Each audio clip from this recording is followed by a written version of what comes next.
Hello survivors and welcome to another Walking Dead Road to Survival video, and in this video we're going to be taking a look at the week ahead in RTS, the events that are on the way, the tournaments that will take place, and the cards that will be on offer in them. If we move across to the weekly calendar, you can see it is the last week of January. It does say that Battle Pass 4 will continue for the rest of this week, however, Battle Pass 4 actually finishes today, Monday, and then you have, I think, about 3 days to collect your rewards in the grey market. So make sure you complete any of your weekly or even seasonal missions to get those last bits and pieces in the rewards, get the last levels you can, otherwise you're going to miss out. You do have an extra couple of days to hand in your royal tokens in the grey market, however. So make sure you hand in for any rewards you actually want here, because if you do not spend your royal coins, they will be changed into supply depot tokens at the end of the event.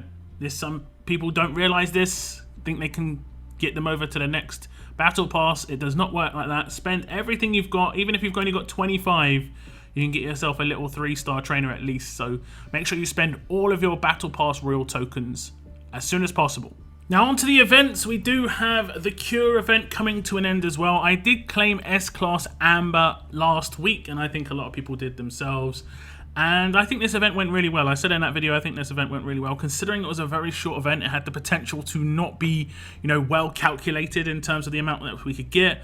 But I got more than enough. I did hit a lot of the high milestones. I did it on purpose, obviously, to try and get as many rewards as possible. I was mainly going for Amber, but then it turned out that I could get extra stuff on top just by hitting 3 millions in level ups, hitting the top milestones in raids, which is probably the easiest to do, and then the SR, which is probably the most obviously time consuming to do. When it comes to the Onslaught events, that was a nice little bonus on top. I don't think anyone really expected anything to come from the Onslaught events, so that was nice. And I think a lot of people were in the same sort of position as me, where you walk away with a lot of cards. I would have picked up more elite cards, but I actually don't need any more of him to get the S-Class. I only need maybe like 90, so I decided to pick up some more Nick cards. I didn't get him as an S-Class during his event, so can slowly work towards him, even though I don't really care too much about S-Class Nick, to be honest. You do have just over 48 hours to claim your rewards in the grey market, and that also would mean you have about that time to claim your rewards in the stash. Now I know it's 200 pulls, but it's very worth pulling on that stash. If you did have the full 200 pulls from raiding, you get lots of trainers in there, load of trainers. It takes time, but it's worth it.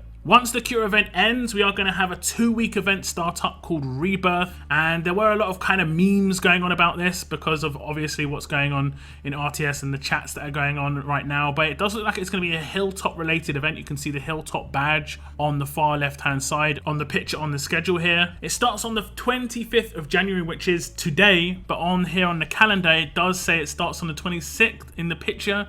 It might just be because they ran out of space, I'm not sure, but it is going to be a 2-week long event. It finishes on the 8th of February, which is exactly 2 weeks, Monday the 8th of February. We don't know too much about it other than it is going to be Hilltop story related. Now, of course, that is not a multi-week event, which a lot of people would expect to happen after the Cure, but I think they might be lining it up with the start of February. It could be like another Valentine's event potentially, and right after the Headshot Armory event ends, it is the 1st of February, so they could just do a full February event, which would be 4 weeks, which makes sense. So the Headshot Armory event just continues throughout February. It was a bit more of a pay-to-win event. It did have some accessibility, but you're obviously just progressing through a stash, doing a daily roadmap, and you're going to be able to complete that once, get a little bit of rewards, but it's mainly for people who are willing to drop money in the store. I do expect there to be a Valentine's event to start directly after the Headshot Armory event though. Whether it will have a character included or not is anyone's guess, but fingers crossed if it is a multi-week event it will, and if it does and it is a Valentine's event, I guess it would be a Valentine's or visual character. We'll have to wait and see though. So that's it pretty much for the events, kind of light at the moment, and that's mainly just because of the no multi-week event starting up, but we have got quite a bunch of tournaments going on as usual. We have got the 3 level ups, 2 solos and a faction level up. You can see that the solo level up at the beginning of the week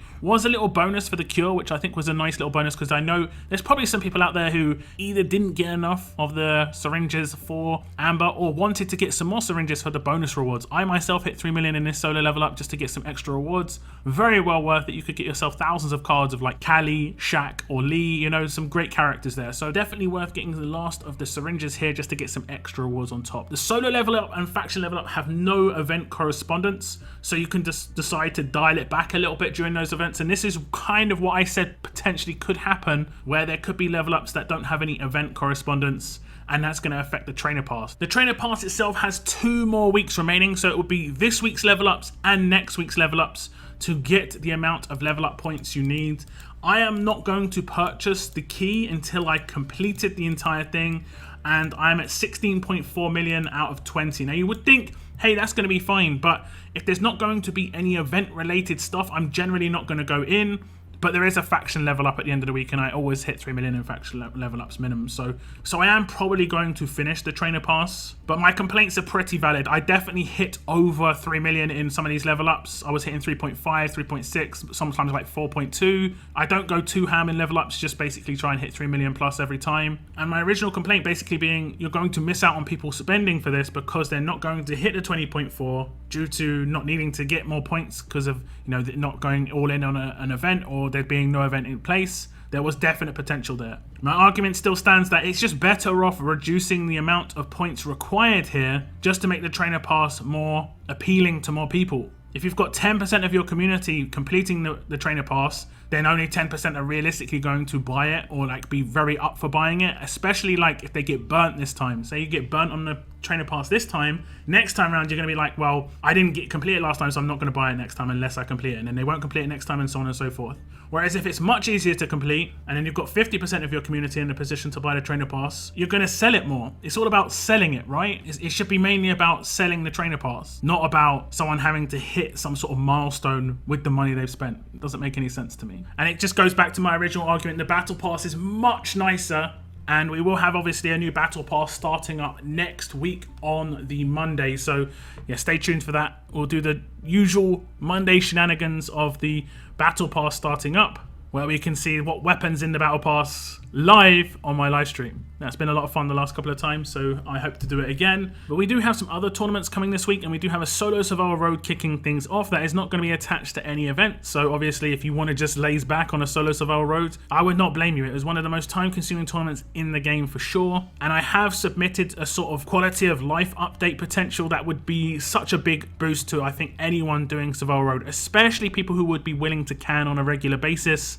My idea basically is you spend 2 or 3 cans or however many scope you think is viable, and you can just spend 3 cans to instantly skip bronze, instantly skip silver, instantly skip gold. I think the first 3 at least, we need to just be able to give the opportunity to just skip it with cans rather than actually having to do individual stages. We'll get the rewards from the boxes along the way, but we won't get the stage rewards from, you know, shirts and stuff like that. So there is a downside. It just saves people a lot of time, and I think time is a big issue right now. Then we have a faction raid tournament that is at the end of the week, and obviously there's going to be some armory tokens up for grabs here. I did see a lot of people complaining about the increased raid milestones, basically going up to 4,000 from 2.4k. This has been a thing for a little while now, but they haven't introduced extra milestones. It isn't like they introduced 4 or 5 extra ones in that 4k. It's just they made it harder to get the milestones that was originally earnable. And again, it just comes back to that. It's just taking more time to get what we could before. Nothing's changed in terms of earning the trophies, so it just takes more time, more cans, and more investment overall. I don't see the rewards really being that boosted either. I think we get blowtorches, 2 blowtorches for completing the last milestone, but that really isn't that big a deal. Now the last tournament of the week is of course going to be another cross-region war. We did have Blitz War last week, just suddenly dropped on us. I'm not a big fan of midweek blitzes personally.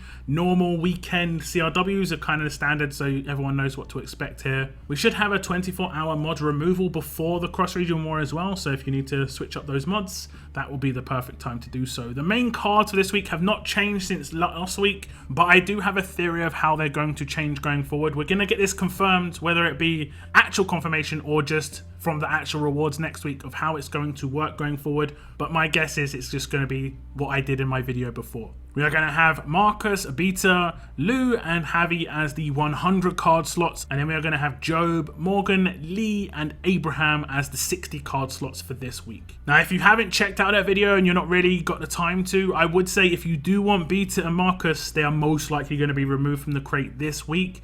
So I would focus on these 2 characters if you do want to get them onto your roster. And that's pretty much it for the week ahead in RTS, guys. Like I said during the video, make sure you tune into my stream next Monday, the 1st of February, which should be some crazy stuff going on for the Battle Pass launch. It's always a lot of fun. We've done this twice now, and they have been crazy streams. So I hope to see you there. I will be streaming between now and then, of course. Every Thursday and most Mondays I stream. If you aren't on my Discord already, join my Discord and you want to see an announcement when I go live. But of course, you can subscribe here on YouTube and hit that notification bell to be told when I go on my live streams. I want to thank you very much for tuning in to this video though. And as always, keep on surviving, guys. Keep on surviving.